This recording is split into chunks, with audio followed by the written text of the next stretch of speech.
Justice League Gods and Monsters was a very solid movie, but right before I get into this review, I would like to warn everybody, there will be some minor spoilers in this video. Now you have been warned. So Justice League Gods and Monsters. Let's start off with what I really did like about the movie.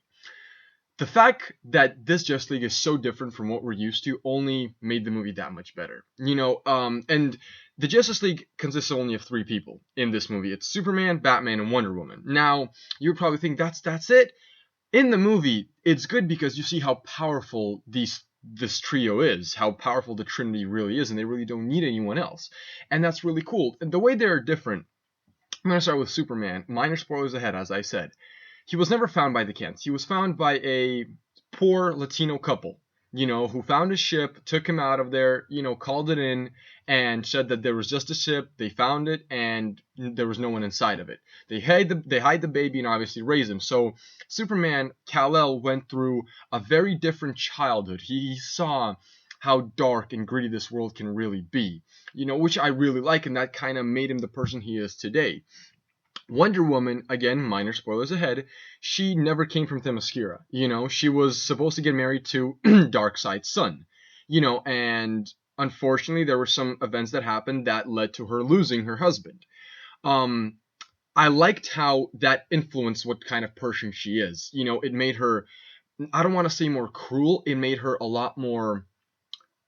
it made her a lot more darker in a sense of a character, because she wouldn't let any man come close to her, and I liked how powerful she is, and she knew what struggle is. She knew the pain. However, she took that pain and she put it into for good use. Even though she did kill people, she did it for the good of mankind, which I really liked. Now, when we get to Batman, I'm telling you right away, Batman isn't Bruce Wayne in this movie.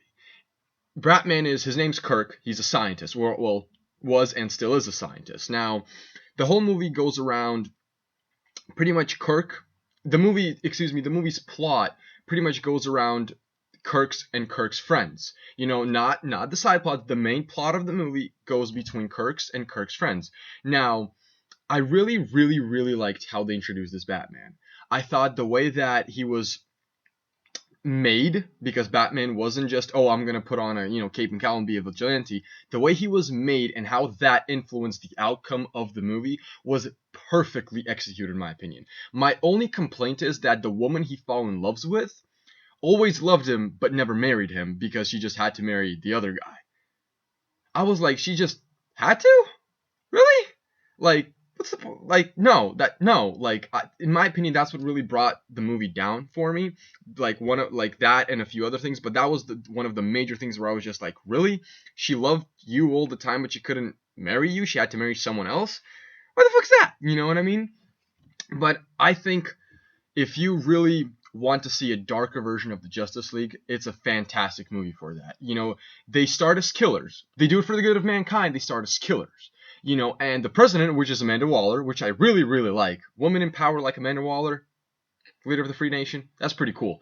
I really like how, them killing people, even though they're trying to save the world, what kind of consequences that has on the world. How people see them. And by the end of the movie, again, without spoiling a lot of things, by the end of the movie, the world looks at them a very different way. You know what I mean?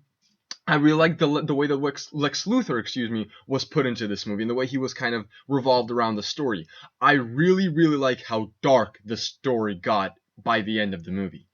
I really like those dark, twisted turns that you were just like, man, that's just sick, and that's just fucked up. You know what I mean? Those things I really did like.